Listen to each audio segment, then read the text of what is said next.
안녕하세요. 생생법률쇼 진행을 맡은 최승호입니다. 법과 친해지는 제일 좋은 방법 생생법률쇼. 오늘도 크고 작은 법률 문제로 어려움을 겪고 있는 여러분을 위한 법률 상담은 물론이고요. 세상을 들썩이게 하는 이슈들을 법적으로 풀어보는 시사 법률 토크까지 준비되어 있습니다. 법률과 관련해 궁금한 내용이 있으신 분들은 상담전화 02-557-8295번으로 연락 주시거나 법률방송 홈페이지 접속 후 법률상담 게시판에 문의 남겨주십시오. 그리고 아래 하단에 보이는 이메일과 카카오톡으로도 상담 문의 받고 있습니다. 각 분야 전문 변호사가 무료로 성심성의껏 상담해드리니까요. 많은 참여 바라겠습니다. 지금 이 방송은 유튜브를 통해서도 실시간으로 함께 방송되고 있으니까요. 많은 시청 부탁드리고요. 유튜브를 통한 소통의 창구도 활짝 열어두겠습니다. 그럼 오늘 도움 주실 변호사님 소개해드리도록 하겠습니다. 법무법인 대온의 신동호 변호사님 자리하셨습니다. 어서 오십시오. 네, 안녕하세요. 법무법인 대온 대표 변호사 신동우입니다. 반갑습니다. 네, 변호사님.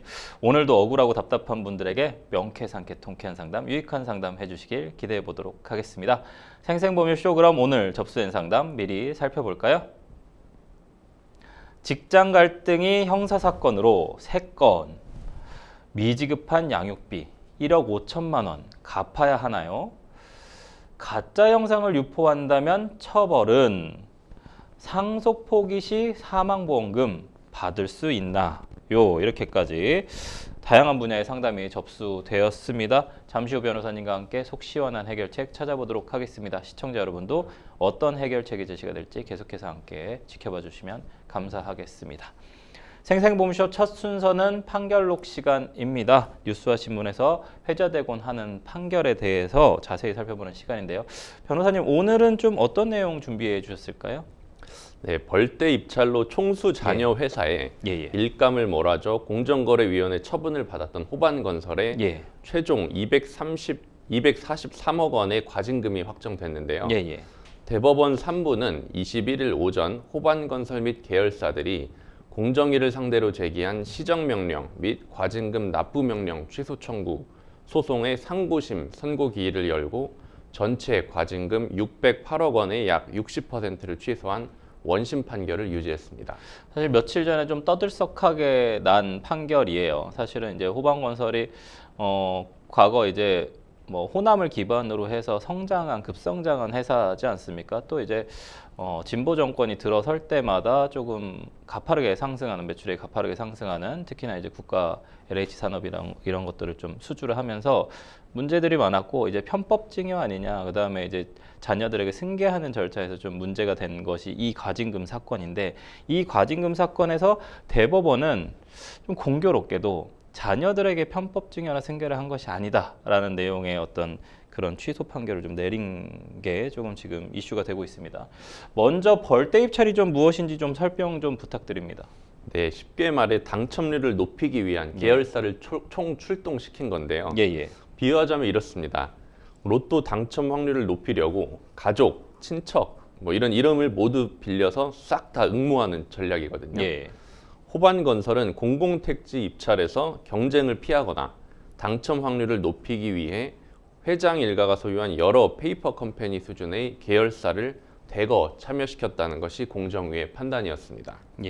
즉 같은 그룹 계열사 여러 곳이 동시에 공공택지 입찰에 참여하는 것으로 정상 경쟁처럼 보이지만 사실상 한 회사가 여러 장의 응모권을 들고 나온 셈이죠. 낙찰 후 땅을 아들 회사로 넘기고 사업 이익 몰아주기 의혹이 제기됐고, 이 방식 자체는 법적으로 회색지대가 많았기 때문에 이번 대법원 판결은 특히 업계에서 관심이 많았습니다. 사실은 호반이 어떻게 보면은 이제 틈새 시장을 노린 거다라는 얘기도 좀 있었는데, 이게 문제가 되는 게 지금 공공택지라서 그렇거든요. 이제 국가나 어쨌든 지자체가 주도하는 사업에 참여를 해서 공공택지 입찰, 한마디로 경쟁을 해서 공정 경쟁의 어떤 공정 입찰을 거쳐야 되는데, 거기에 여러 계열사들을 총출동해서 사실은 확률을 높이는 어떤 그런 입찰에 참여한 어떤 편법을 쓴 것이 아니냐, 이런 것들이 이제 이 사건에서 이슈가 됐습니다. 이번 대법원 판결에서 호반건설 및 계열사에 대해서 과징금이 절반 이상 좀 깎였습니다. 한 300억 원 가까이 깎였죠. 350억 정도 깎였는데 어떻게 벌어진 사건인지 좀 살펴봐 주시죠, 자세하게. 예, 공정위 조사에 따르면 호반건설은 2010년부터 2015년까지 장남 김대헌 호반그룹 기획총괄 사장 소유의 호반건설주택, 그리고 차남 김민성 소유의 호반산업 및 이들의 완전 자회사 등에 벌떼 입찰로 낙찰받은 23곳의 공공택지를 양도했습니다. 2014년부터 2017년까지는 공공택지 입찰에 참여하는 19개 계열사에 414회에 걸쳐 1조 5,753억 원의 입찰 신청금을 무상으로 대여하기도 했습니다. 이후에도 호반건설은 이들 회사의 업무와 인력, 2조 6,393억 원의 프로젝트 파이낸싱, 대출 지급 보증 등을 지원했는데 그 결과 총수 자녀 회사들은 의정부 밀락, 김포 한강, 화성 동탄 등 23개 공공택지 시행사업을 통해 5조 8,575억 원의 분양 매출과 1조 3,587억 원의 이익을 올린 것으로 파악하였습니다.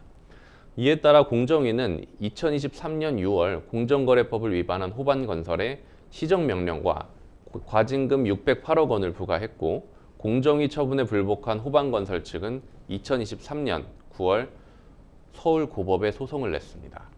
사실은 이제 뭐 과거부터 사실 대기업이 총수가 이제 자녀들에게 어떤 증여세를 좀 회피하고 뭐 상속세를 좀 회피하기 위해서 일감 몰아주기, 한마디로 회사를 설립해주고 그 회사에 일감을 몰아주는 형태들이 되게 많았어요. 이것도 어떻게 보면 유사한 형태로 좀 보이는데 문제는 이겁니다. 그러니까 일감을 몰아주고 나서 사실은 회사를 성장시켜서 나중에 이제 우리가 삼성전자도 마찬가지였습니다만 어떤 전환사채 문제가 됐을 때, 삼성물산과 이제 전환사채 문제가 됐을 때 SDS요. 그것도 결국은 회사를 넘기는, 한마디로 주식을 넘기는 형태의 증여세를 냈으면 되는데 편법 증여 아니냐, 이런 문제들이 계속 지적이 되고 있는 거거든요. 이 상황이 저는 이제 지금 보면 무상으로 입찰 신청금 1조 5천억 원을 빌려줬어요. 그 다음에 이제 PF도 만들어가지고 또 PF 관련된 또 자금도 됐고요. 이런 부분들이 좀 의심받을 수 있는 부분이어서 공정거래위원회도 시정명령과 과징금을 부과한 사건인데 1심하고 2심 판결 내용이 상당히 좀 궁금하거든요. 대법원에서 어떻게 됐는지도 궁금한데 1심, 2심 판결 내용 좀 살펴봐 주시죠. 예, 공정거래 행정사건은 공정위 심결을 1심으로 보고 항소심 법원이 판단한 후에 바로 대법원으로 넘어가는 2심제로 이루어집니다. 그렇군요. 지난 3월 서울고등법원은 공정위가 부과한 전체 과징금 608억 원 중 365억 원은 취소돼야 한다고 판결을 했는데, 공공택지 전매와 입찰 참가 신청금 무상 대여는 부당 지원 행위에 해당하지 않아 이 부분에 대한 과징금 처분은 부당하다는 판단이었습니다. 재판부는 구택지개발 촉진 법령상 공공택지를 공급 가격을 초과한 가격에 거래하는 것이 허용되지 않는다는 점을 들어서 호반건설이 공공택지를 공급 가격에 전매한 것 자체를 과다한 경제상 이익을 제공한 것으로 보기는 어렵다고 판단을 했습니다. 또한 공정거래법이 사업기회 제공 행위를 부당지원 행위의 유형으로 정하지 않고 있는 상황에서 공공택지 전매로 시행사업의 기회를 제공한 행위를 부당한 지원 행위로 제재할 수는 없다고 설명을 했습니다. 입찰 참가 신청금은 무상대여한 행위에 대해서도 지원 금액이 회사별로 820만 원에서 4,350만 원에 불과해 과다한 경제상 이익으로 인정하기는 어렵다고 봤습니다. 다만 PF 대출 지급 보증 지원과 진행 중이던 건설공사 이관 부분에 대해서는 기존 공정위 처분을 유지를 했고, PF 대출 지급 보증 지원에 관련해서는 시공 비중을 초과해 지급 보증을 무상으로 제공함으로써 신용 위험만 떠안게 됐는데, 이를 매우 이례적이라며 통상적인 거래 관행에 부합하지 않는다고 지적을 했습니다. 그러면서 국내 주거용 부동산 개발, 공급업 시장의 경쟁을 저해하거나 경제력 집중을 야기할 우려가 인정된다고 봤는데, 건설공사 이관에 대해서도 총수 2세들에 대한 이익 제공 의도가 인정이 되며 이를 통해 총 20억 원에 가까운 부당이익을 귀속시켰다며 부당이익 제공 행위에 해당한다고 결론을 내렸습니다. 그렇군요. 공공택지 전매하고 입찰 참가 신청금 무상 대여는 우선은 위법하지 않다. 근데 PF 대출 지급 보증 지원하고 이제 건설공사 이관한 부분들은 조금 문제가 있다라고 해서 판결을 내렸는데 대법원 판결 내용 좀 자세히 들여다보겠습니다. 네, 양측이 모두 상고했지만 예. 대법원은 원심 판단을 유지했고요. 재판부는 원심의 판단은 정당하고 법리 등을 오해해 판결에 영향을 미친 잘못이 없다고 예. 판시했습니다. 이번 판결의 좀 핵심 포인트 정리 좀 해주실까요, 변호사님? 네, 첫 번째로 입찰 구조 자체의 문제가 처음으로 대법원 판단을 받았고 예. 벌떼 입찰 구조에 대한 명확한 해석은 향후 공공택지 입찰 환경을 크게 바꿀 수가 있습니다. 그렇죠. 그리고 두 번째로 내부 거래 규제가 더 현실적으로 적용되기 시작했고 예. 특히 PF 보증 같은 금융 지원은 이제 확실히 규제 대상이라는 점을 강조되고 있습니다. 그리고 마지막으로 과징금 산정 기준에도 새로운 기준을 제시했는데 예. 과징금을 과도하게 매긴 공정위의 처분이 감경된 것은 향후 공정위의 과징금 산정 방식에도 영향을 줄 전망입니다. 그렇군요. 이번 판결로 인해서 업계 파장이 좀 클 것으로 좀 예상이 되거든요. 어떻게 될까요, 변호사님? 네, 판결 직후 호반건설은 일감 몰아주기 꼬리표를 뗐다라고 자평을 하면서도 예. 비교적 긍정적인 반응을 보인 반면에 예. 업계는 대기업 내부 거래 예. 앞으로 더 위험해졌다라는 평가를 하기도 했습니다. 예. 이를 좀 더 구체적으로 살펴보면 호반건설은 대법원 판결을 존중한다. 예. 그리고 핵심 쟁점이었던 2세 승계 목적의 전매는 무죄 판결로 정리가 됐다. 그러니까요. 일감 몰아주기 프레임에서 벗어났다. 예. 이렇게 평가를 했고요. 예. 반면에 업계에서는 계열사의 공사 몰아주기는 이제 확실히 불법이다. 그리고 PF 지급 보증 등 금융 지원은 부당 지원으로 압박이 강화됐다. 예. 건설사들의 오랜 관행에 직접적인 경고를 한 것이다. 공정위의 향후 조사 및 처벌 기준 강화에 영향을 미쳤다라는 입장이고 예. 특히 PF 대출 지급 보증은 많은 대기업 그룹에서 계열사 지원 방식으로 널리 쓰였기 때문에 예. 이번 판결은 타 기업에도 매우 중요한 판례가 된 셈입니다. 특히나 제가 아까 처음에 약간 좀 말씀드렸던 것처럼 신청금, 입찰 참가 신청금 규모가 상당해요. 1조 원이 넘거든요. 이 신청금 무상 대여가 어쨌든 합법이라고 결론이 난 거잖아요. 예. 그럼 이 부분에 대해서 어쨌든 좀 사용하려는 계열사들 지원이나 이런 부분들이 좀 있을 것 같은데 그런 부분들은 좀 향후에 법적으로 어떻게 정리가 될지 그다음에 뭐 공정위가 어떻게 또 조치를 할지 뭐 향후 좀 지켜봐야 될 것 같지만 뭐 제가 봤을 때는 편법으로 사용될 가능성도 상당히 좀 농후해 보입니다. 제가 봤을 때. 예, 사실 계속 이런 편법은 행해질 것 같고요. 그렇죠. 계속해서 또 판례가 나올 것 같습니다. 예, 알겠습니다. 지금까지 판결록 함께 했습니다. 여러분은 지금 생생법률쇼 함께하고 계십니다. 어렵고 복잡한 법률 문제로 고민하고 계신가요? 그렇다면 생생법률쇼가 도와드리겠습니다. 생생법률쇼에선 민사, 형사, 가사 등 각 분야 전문 변호사들이 매년 800여 건의 법률 문제를 속 시원하게 해결해드리고 있는데요. 그럼 무료로 법률 상담을 받을 수 있는 3가지 방법 지금부터 소개합니다. 첫째, 02-557-8295번으로 전화해 법률 상담 신청을 한다. 둘째, 법률방송 홈페이지에 접속해 법률 상담 게시판에 사연을 올린다. 셋째, 지금 화면에 나오고 있는 이메일 주소로 사연과 연락처를 보낸다. 속 시원한 법률 상담 프로그램 생생법률쇼. 지금 바로 상담 신청하세요.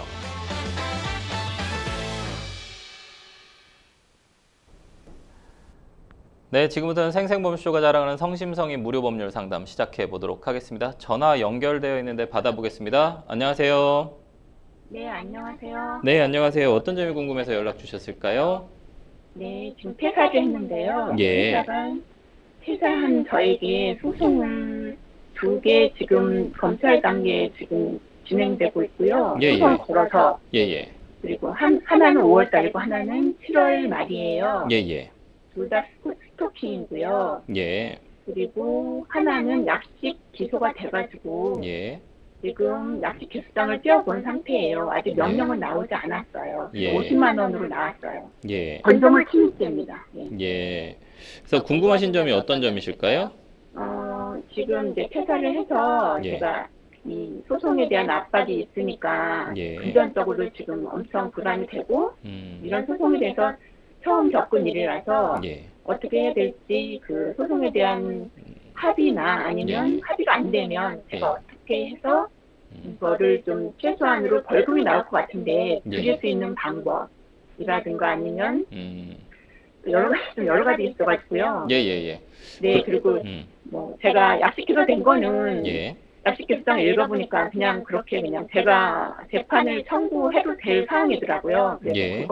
그건 지금 안 해도 될 것 같고, 근데 그것도 부담이 되고요. 또 제가 지금 하고 있는 게 고용노동부 노동지청에, 예. 고용노동부 노동지청에 제가 지금 괴롭힘 조사, 제가 피해자로 해갖고 동료 괴롭힘하고 대표 괴롭힘 진정을 재조사를 받고 있고요. 예. 그리고 노동지청에 또 하나는 임금체불이 예. 좀 있어서 예. 거기에 대한 지금 고소장을 쓰라고 하셔가지고 감독관님이 예. 고소를 해서 지금 오늘 통보를 받았어요. 예예. 그 기소가 되었다 하고 검찰에서 통보가 왔어요. 예. 그러면 그거에 대해서 이제 두 가지인데 하나는 소송이고요. 그거에 대해서는 제가 어떻게 대처를 해야 될지 난감해서요. 상담 좀 드리려고요. 네, 알겠습니다. 사연이 여러 개로 좀 나눠져 있긴 한데 사연 잘 들었고요. 옆에 신동호 변호사님 나와 계시니까 인사 나누시고 상담 받아보도록 하겠습니다. 네. 예. 네, 안녕하세요. 신동우 변호사입니다. 네, 안녕하세요. 네. 들어보니까 지금 형사사건이 몇 건 진행 중인데 네. 지금 스토킹 2건이랑 건조물 침입 1건 이렇게 해서 3건인가요? 네, 그리고 제가 폭행도 사실은 있다고 알고 있는데. 3건이 있는데 해결된 것은 2개 있었어요. 저희 동료가 네. 2명이 저를 괴롭힌 신고를 회사에다가 이제 했다고 하면서 예.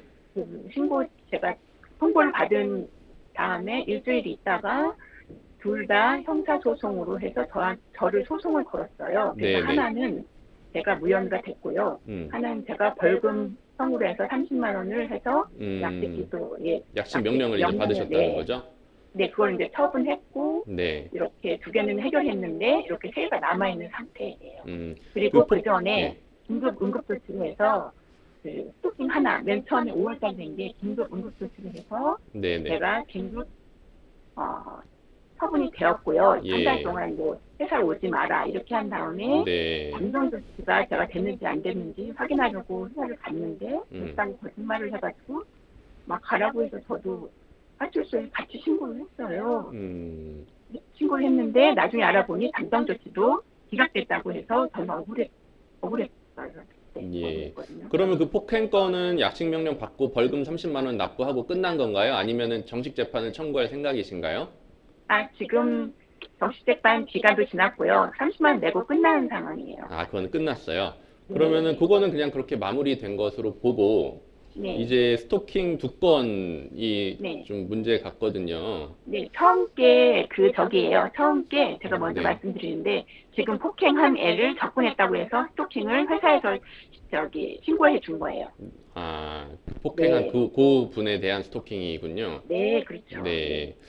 그 스토킹 같은 경우에는 일단은 법령에 상대방의 의사에 반해서 정당한 이유 없이 지속적으로 그리고 반복적으로 특정 행위를 상대방에게 불안감 또는 공포심을 일으키는 그런 행위를 말을 하거든요.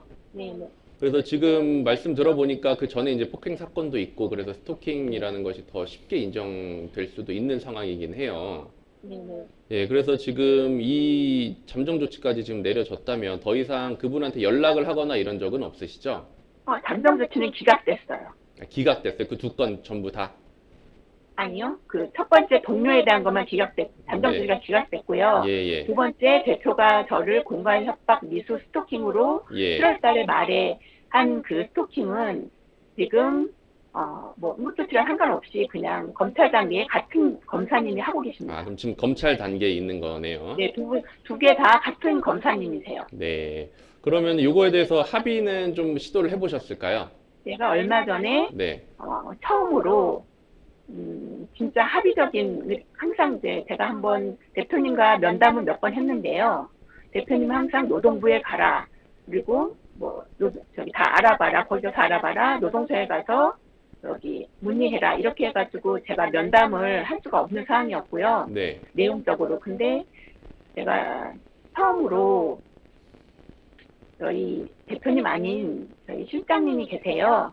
저희 실장님께 전화를 드려서 정말 이렇게 된 게 정말 죄송하게 생각한다. 그리고 제가 노동부에 지금 진정된 거 이런 것들이 있으니까 임금체불 이런 것도 있는 거 아실 거예요 하면서 제가 그런 것들 또 생각하고 있고 그전에 위로금 주신 거 2년 전에 복직할 때 위로금 주신 것과 요번에 퇴직 위로금 받은 것 사회조사에서 받은 것까지 해서 네. 제가 돌려드릴 수 있는 부분은 돌려드리겠습니다 하면서 그렇게 얘기하면서 말씀을 드렸어요. 얼마 전에 예.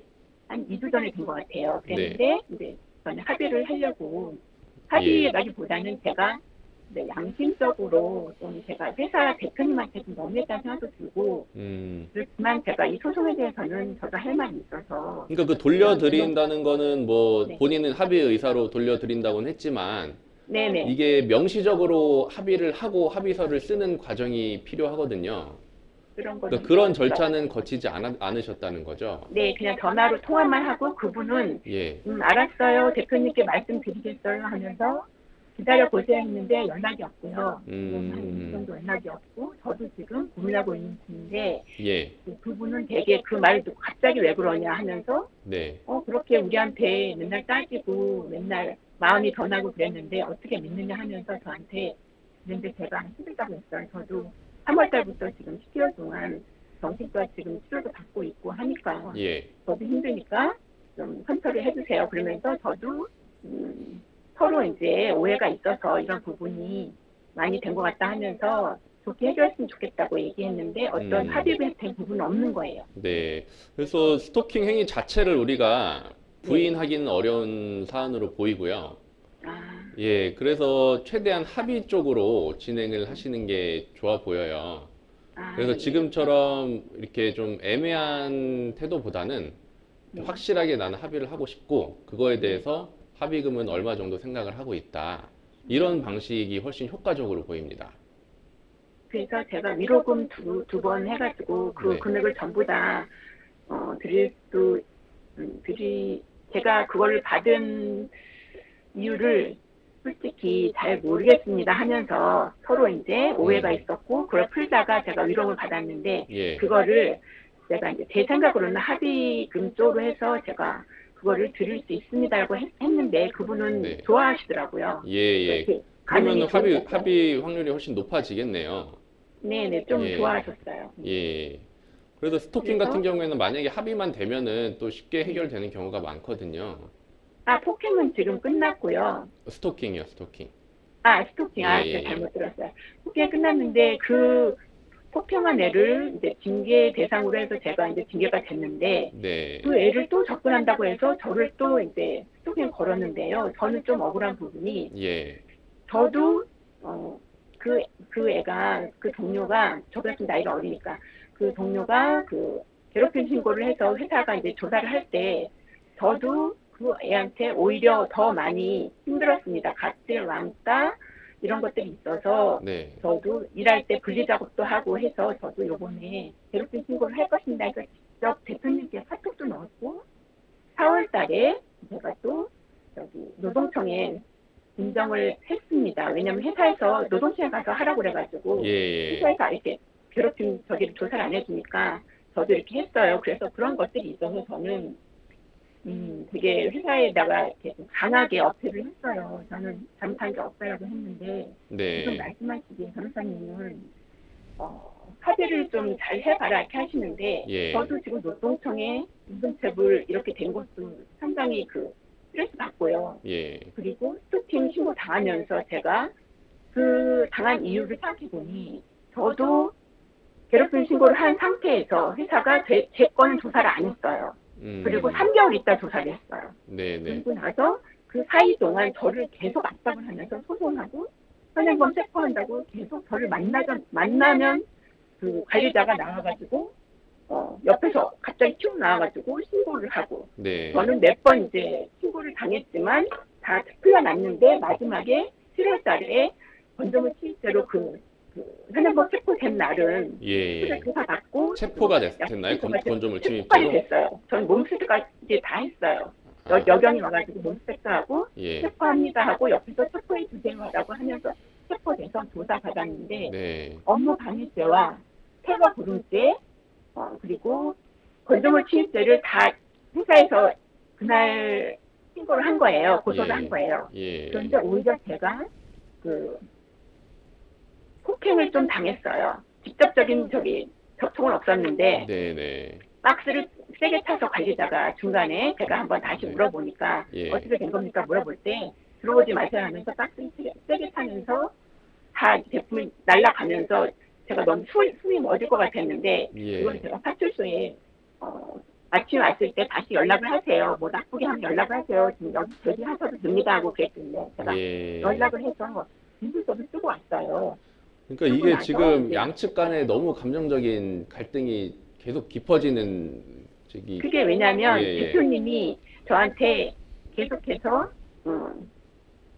노동위원회 하회조서를 작성했는데 그때 이후에 불이행을 하셨는데 계속해서 저한테 협의를 거부하셨고 너는 출근하지 마라. 너는 권고사직이고 우리가 퇴직금과 그 위로금을 줬으니까 무조건 너는 퇴사다. 이렇게 하셨는데 저는 나머지 조항을 이행하지 않으면서 제가 출급을 받지 못하게 지금 지원하는데 이유도 모른다고 하시고 언제까지인지도 말씀 안 하시고 또한 뭐 상담자님, 저희가 시간 관계상 뭐 얘기를 우선은 다 들은 것 같아요. 이게 스토킹 관련된 부분이 두 개가 있는데 하나는 폭행한 직원과 관련된 스토킹이 하나 있고 하나는 이제 대표님이 공갈협박 스토킹으로 고소하신 부분이 있고 이 두 부분이 있는 것 같고 이 부분에 대해서는 변호사님이 이제 합의를 했으면 좋겠다. 근데 뭐 이 사실관계에 대해서는 저희가 이 짧은 시간 내에 정확하게 알 수가 없기 때문에 사실 스토킹에 대해서 다투고 싶으실 수도 있거든요. 그러면 그 부분에 대해서는 좀 더 자세하게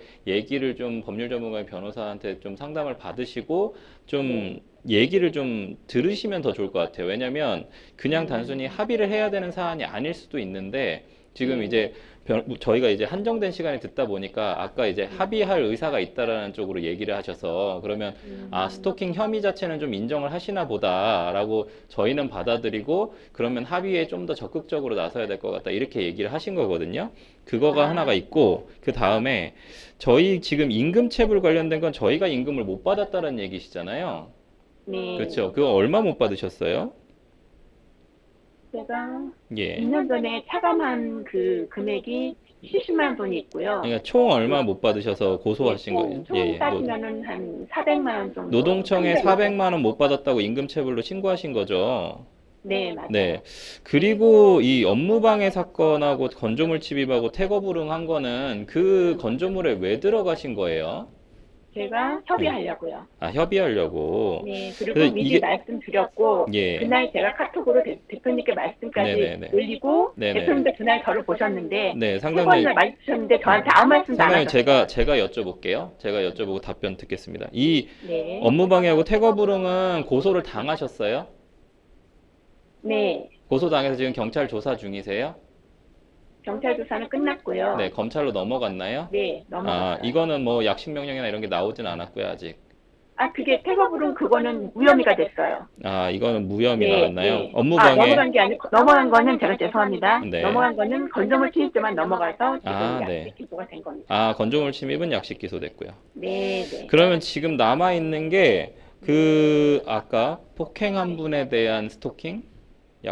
요것도 약식인가? 그 다음에 뭐 대표에 대한 부분인 것 같고, 이건 검찰에 계류 중인 것 같아요. 이 두 가지 건은. 그리고 나머지 하나는 건조물 침입에 대한 거는 약식 명령에 나온 것 같고요. 그래서 이 부분만 짧게 한 30초 안에 좀 정리해 주시면 오늘 상담은 좀 마무리해야 될 것 같습니다.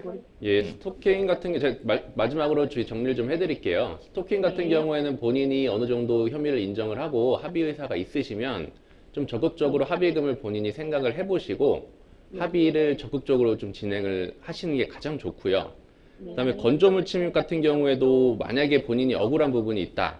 뭐 건조물 침입에 있어서 뭐 정당한 사유가 있다거나 아니면 그런 특수한 사정이 있으면 이러한 부분을 정식 재판 청구를 통해서 좀 다퉈볼 수가 있습니다.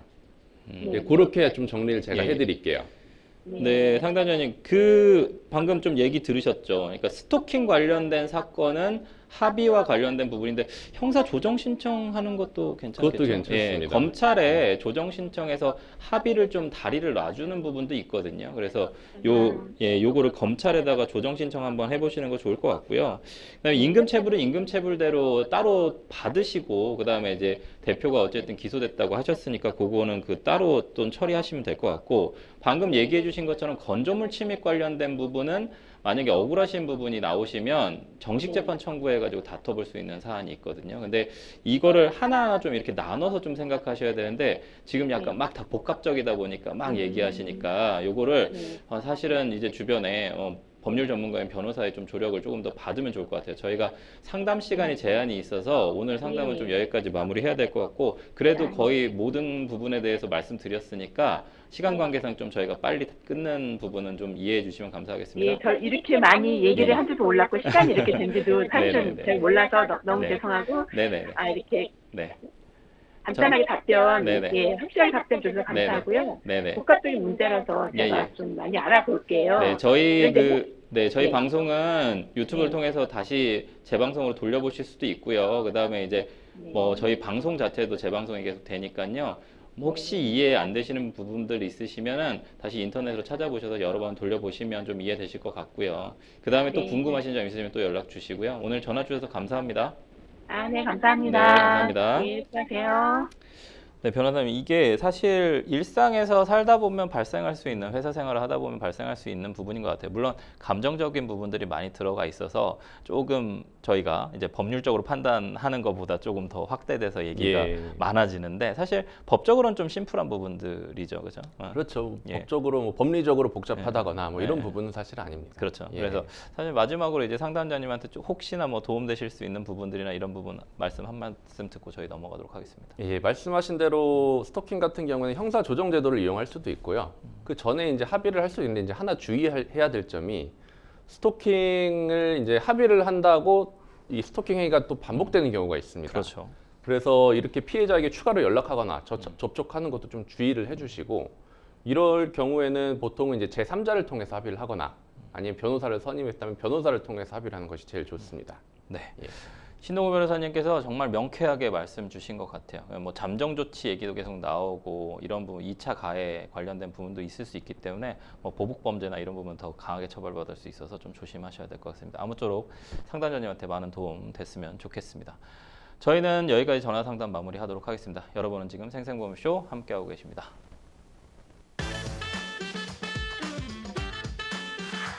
어렵고 복잡한 법률 문제로 고민하고 계신가요? 그렇다면 생생법률쇼가 도와드리겠습니다. 생생법률쇼에선 민사, 형사, 가사 등 각 분야 전문 변호사들이 매년 800여 건의 법률 문제를 속 시원하게 해결해드리고 있는데요. 그럼 무료로 법률 상담을 받을 수 있는 3가지 방법 지금부터 소개합니다. 첫째, 02-557-8295번으로 전화해 법률 상담 신청을 한다. 둘째, 법률방송 홈페이지에 접속해 법률 상담 게시판에 사연을 올린다. 셋째, 지금 화면에 나오고 있는 이메일 주소로 사연과 연락처를 보낸다. 속 시원한 법률 상담 프로그램 생생법률쇼. 지금 바로 상담 신청하세요.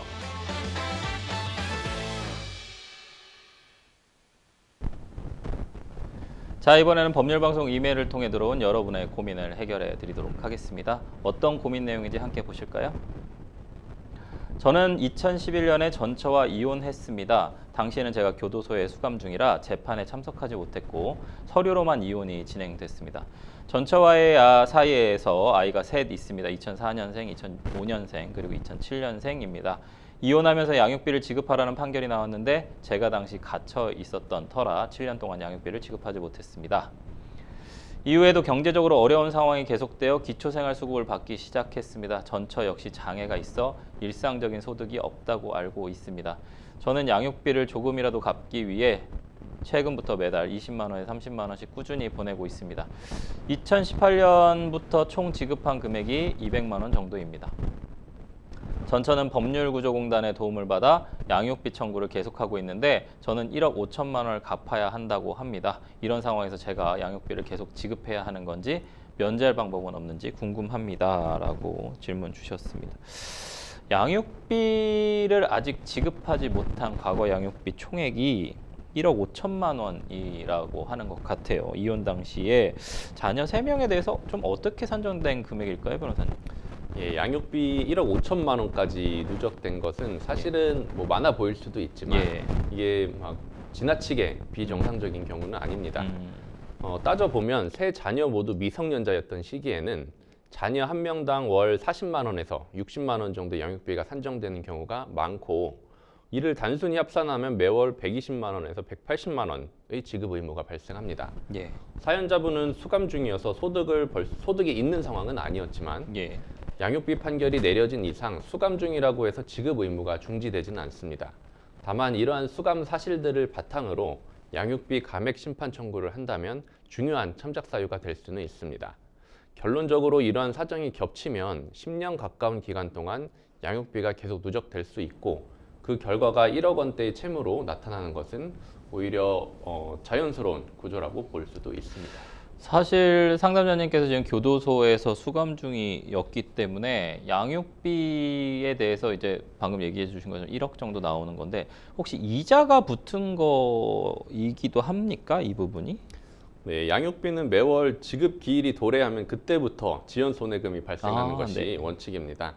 따라서 수감 중이라는 사정만으로는 지연 손해금 발생 자체를 막을 수는 없습니다.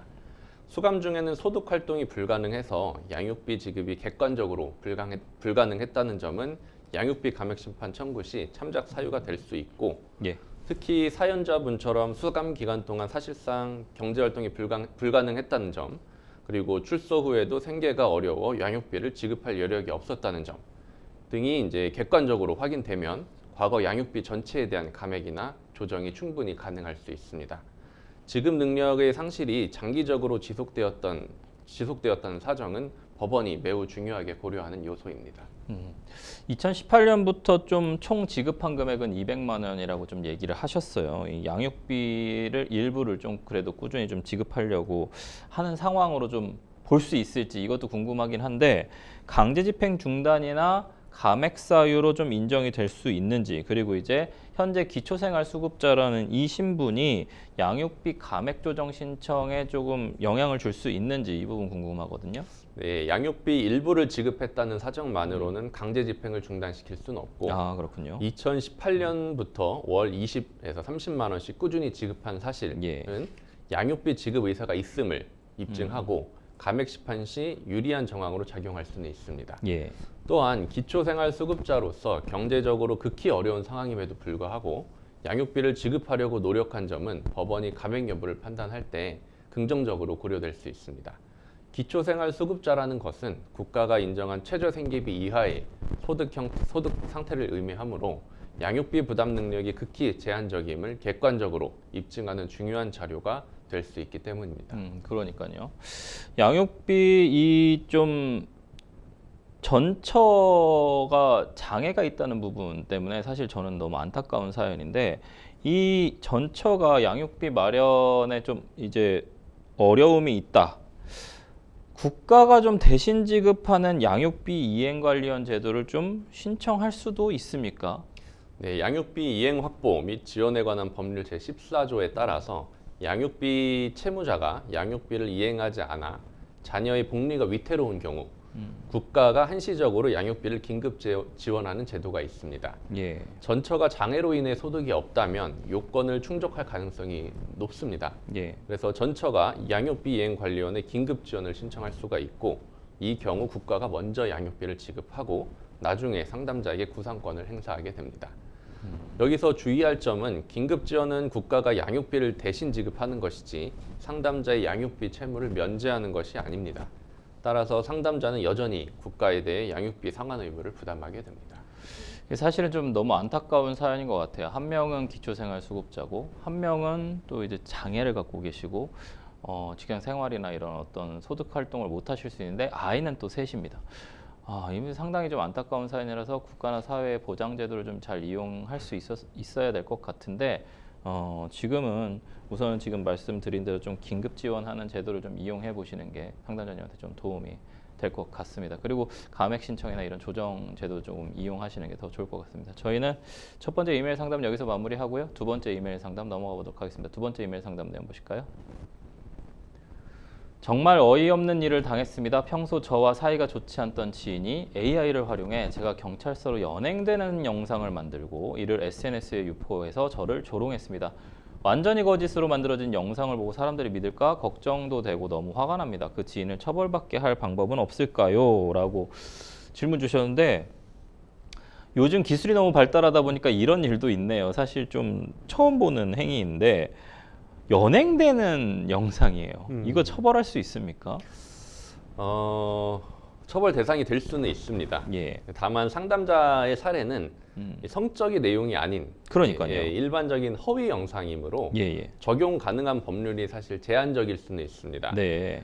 성폭력 범죄의 처벌 등에 관한 특례법 제14조의 2는 사람의 얼굴, 신체 또는 음성을 대상으로 한 촬영물, 영상물 또는 음성물을 영상물 등의 대상자의 의사에 반해서 성적 욕망 또는 수치심을 유발할 수 있는 형태로 편집, 합성 또는 가공한 자를 처벌하도록 규정을 하고 있는데 상담자의 사례는 경찰서에 연행되는 장면만 합성이 됐기 때문에 이러한 규정이 적용되기는 어렵습니다. 그래서 이 사안의 경우에는 명예훼손죄가 적용이 될 수가 있습니다. 정통방법에 관한 정통방법 제44조의 7, 제1항, 제2호는 사람을 비방할 목적으로 공공연하게 사실이나 거짓의 사실을 드러내어 타인의 명예를 훼손하는 내용의 정보를 유통하는 것인데 이러한 유통을 금지를 하고 있는 것인데 SNS에 허위 영상을 게시한 행위는 이러한 규정에 해당이 될 수가 있습니다. 그 정통방법 위반, 우리가 이제 사이버 명예훼손죄라고 하는 이 사이버 명예훼손죄 고소를 통해서 좀 처벌할 수 있는데 비방 목적 너무 명확해 보이잖아요. 이 경찰서 연행되는. 그렇죠. 그러면 이 조롱이나 풍자 목적이라고 하더라도 좀 모욕죄나 명예훼손죄로 처벌된 사례도 있습니까? 네, 조롱이나 풍자 목적이라는 이유만으로 면책되지는 않고 판례는 표현의 자유와 명예 보호 사이의 균형을 고려하되 허위 사실 적시나 인신공격적 표현은 처벌 대상으로 보고 있습니다. 예를 들어서 판례를 좀 소개를 해드리면 대학 교수가 기말고사 시험 문제를 출제하면서 전직 대통령을 조롱 비하하는 표현을 사용한 사건에서 학문의 자유 및 표현의 자유의 범위 내에서 보호될 수 있는 행위라고 볼 수 없다라고 판시해서 명예훼손으로 인정한 판례가 있습니다. 상담자 사례는 단순한 풍자나 조롱을 넘어서 경찰서 연행이라는 구체적이고 허위인 사실을 AI 영상으로 제작하여 유포한 것이므로 조롱 목적이라는 변명은 받아들여지기는 어려울 것 같고 명예훼손죄가 성립할 가능성이 높습니다. 사실 사이버 명예훼손죄로 좀 처벌이 되고 뭐 형사처벌 좀 어렵다고 하더라도 민사적인 손해배상은 받을 수 있을 것 같아요. 정신적 피해 배상은 받을 수 있을 것 같은데 아마도 상담자님은 이 영상을 전부 삭제하고 싶은 마음이 간절할 것 같습니다. 이게 플랫폼 측에 좀 삭제 요청을 좀 하는 것이 가능합니까? 예, 가능합니다. 정보통신망법은 명예훼손 등 불법 정보에 대한 삭제 요청 절차를 규정을 하고 있습니다. 그래서 이러한 규정을 토대로 해가지고 이 플랫폼 측에 먼저 삭제 요청을 해보고 그게 안 된다면 이 법령에 따라서 정식으로 요구를 하시면 됩니다. 그렇군요. 어쨌든 아무쪼록 상담자님께서 지금 좀 뭔가 악의적으로 편집된 동영상으로 피해를 보고 계신데 이 부분 지금 심 변호사님께서 말씀하신 내용 좀 따라서 구제를 좀 받으실 수 있었으면 좋겠습니다. 저희는 두 번째 이메일 상담 여기서 마무리하고요. 세 번째 이메일 상담 넘어가 보도록 하겠습니다. 세 번째 이메일 상담 보실까요? 얼마 전 어머니가 사고로 세상을 떠났습니다. 워낙 갑작스러운 상황이라 우선은 장례식부터 치렀는데요. 장례식이 끝나고 어머니의 재산을 정리하다가 생전에 부채를 많이 지신 걸 알았고 상속 포기를 하려고 합니다. 그런데 상속 포기를 하게 되는 경우 어머니가 가입했던 보험금은 어떻게 되는 건가요? 제가 받을 수 있을까요? 상담 부탁드립니다. 라고 해서 이렇게 연락 오셨습니다. 우선은 부모님 채무가 많은 것처럼 지금 얘기를 좀 들었던 것 같아요. 보험금 수급권이 만약에 있다고 하면 이거 따져봐야 될 것 같은데 지금 상담자님께서 좀 약간 좀 착각을 하고 계신 부분이 있는 것 같아요. 보험금을 받을 수가 있습니까? 상속 포기를 하면? 예, 이제 말씀하신 대로 두 가지로 한번 나눠볼 수가 있는데 첫 번째로 상속인이 보험 수익자로 지정된 경우입니다. 이런 경우에는 보험금은 상속인의 고유 재산이므로 상속 포기와 무관하게 수령이 가능합니다. 보험 계약자가 피보험자의 상속인을 보험 수익자로 하여 맺은 생명보험 계약에 있어서 피보험자의 상속인은 피보험자의 사망이라는 보험사고가 발생할 때에는 보험 수익자의 지위에서 보험자에 대하여 보험금 지급을 청구를 할 수 있고, 이 권리는 보험계약의 효력으로 당연히 생기는 것으로 상속재산이 아니라 상속인의 고유재산입니다. 따라서 상담자께서 상속 포기를 하더라도 보험 수익자로 지정이 되어 있다면 보험금을 수령을 할 수 있고, 보험금을 수령한 것이 상속재산의 처분 행위로 보아 단순 승인으로 간주되지도 않습니다. 그리고 두 번째로 피상속인, 그러니까 어머니가 보험 수익자로 지정된 경우라면 피상속인 본인이 보험 수익자로 지정되어 있는 경우 보험 청구권은 상속재산에 해당이 됩니다. 이 경우 상속 포기를 하면 보험금을 받을 수가 없습니다. 이게 상당히 중요한 내용이네요. 그러니까 수익자로 누굴 지정했느냐. 그러니까 상속인들 중에 한 명을 수익자로 지정하면 그 상속인의 고유재산이 되는 거니까 상속재산에 포함 안 돼서 상속 포기의 대상도 되지 않는다, 이런 뜻인 거고, 만약에 어머니, 자기가 이제 본인이 직접 이거를 수익자로 지정을 하고 사망했다면 그건 상속재산에 포함된다. 예, 맞습니다. 이 상당히 좀 중요한 내용인 것 같아서 시청자분들도 보험 계약 관련해서 이런 부분들, 사망보험이나 이런 부분들 잘 좀 계약을 하시면 좋을 것 같고, 변경도 가능하니까 변경 계약도 하셔야 될 것 같아요. 산업재해로 돌아가신 부모님 또는 배우자의 유족 보상금을 좀 받으면 상속 포기를 할 수 없느냐, 이런 질문도 있거든요. 네, 산업재해보상보험법에 따라 지급되는 유족보상연금, 그리고 유족보상 일시금, 유족특별급여 또는 진폐유족연금은 상속재산으로 보지 않습니다. 네. 이러한 유족보상금은 피상속인의 사망으로 인하여 유족에게 직접 지급되는 것으로 유족 고유의 권리에 해당하므로 상속재산이 아닙니다. 상속재산이 아니군요. 이 부분은 유족보상금은요. 예. 유족이 특별히 받을 수 있는 금액이니까 아마도 유족의 특별한 권한으로 그렇죠. 보는 거네요. 예. 돌아가신 부모님의 국민연금이나 공무원연금이나 사학연금 같은 공적연금은 좀 어떻게 됩니까? 네, 돌아가신 부모님이 국민연금이나 공무원연금, 사학연금 등 공적연금을 받고 있었던 경우 이미 수령해서 또는 이제 이미 수령해서 부모님의 은행계좌에 입금된 연금은 부모님의 재산으로 상속재산에 해당합니다. 따라서 상속을 포기한 자녀 또는 배우자가 이처럼 부모님이 이미 수령한 연금을 임의로 사용하면 단순 승인으로 간주되어 상속 포기의 효과가 소멸합니다. 그렇군요. 이게 상속 재산이 되니까 또 써버리면 이 단순 승인해서 채무까지 또 다 떠안을 수 있는 이런 상황이 되네요. 그렇죠. 좀 조심하셔야 되는 부분인 것 같아요. 돌아가신 부모님이 다녔던 회사에서 퇴직금을 받으면 이것도 상속 포기를 좀 할 수 없습니까? 네, 퇴직금이나 퇴직연금은 근로자가 퇴직 후 받는 돈으로 그 근로자의 재산에 해당합니다. 그래서 특별한 사정이 없는 한 돌아가신 부모님이 재직하였던 회사에서 지급한 퇴직금은 그 부모님의 상속재산입니다. 그렇네요. 그러면 또 이게 상속재산이니까 상속포기 정확하게 또 하셔야 될 것 같고, 채무로 인한 상속포기 언제까지 해야 되는 건지 궁금하거든요. 네, 상속인은 상속 개시 있음을 안날로부터 3개월 내에 단순 승인할 한정 승인 또는 포기를 할 수 있습니다. 상속 개시 있음을 안날이란 상속인이 피상속인의 사망 사실 안날을 의미하고, 상담자의 경우 어머니가 사고로 돌아가신 사실 안날로부터 3개월 내에 상속 포기 신고를 하셔야 합니다. 뭐 한정 승인도 있지 않습니까? 한정 승인 좀 말씀해 주시죠. 예외적으로 특별 한정 승인이라는 걸 또 말씀을 드리면 민법 제1019조 제3항에서 규정을 하고 있는데 상속인은 상속 채무가 상속 재산을 초과하는 사실을 중대한 과실 없이 제1항의 기간 내에 알지 못하고 단순 승인을 한 경우에는 그 사실을 안날로부터 3개월 내에 한정 승인을 할 수 있다고 규정을 하고 있습니다. 따라서 상담자의 경우 장례식 후에 어머니의 채무를 알게 되었다고 하셨는데, 만약 3개월이 경과하였더라도 상속 채무 초과 사실을 중대한 과실 없이 몰랐다면 그 사실을 안날로부터 3개월 내에 한정 승인을 할 수 있습니다. 네, 그렇군요. 아무쪼록 상담자님한테 많은 도움이 되었으면 좋겠습니다. 네, 생생보험쇼 오늘도 어느새 마칠 시간이 다 됐는데요. 오늘 함께해 주신 신동우 변호사님 감사합니다. 법률 상담 참여 방법 다시 한번 알려드리도록 하겠습니다. 상담 전화 02557-8259번호를 연락 주시거나 법률 방송 홈페이지 접속 후 법률 상담 게시판에 문의 남겨주십시오. 그리고 아래 하단에 보이는 이메일과 카카오톡으로도 상담 문의 받고 있습니다. 각 분야 전문 변호사가 무료로 성심성의껏 상담해드리니까요. 주저 마시고 연락 주시길 바라겠습니다. 오늘 순서는 여기까지입니다. 시청해주신 시청자 여러분 고맙습니다.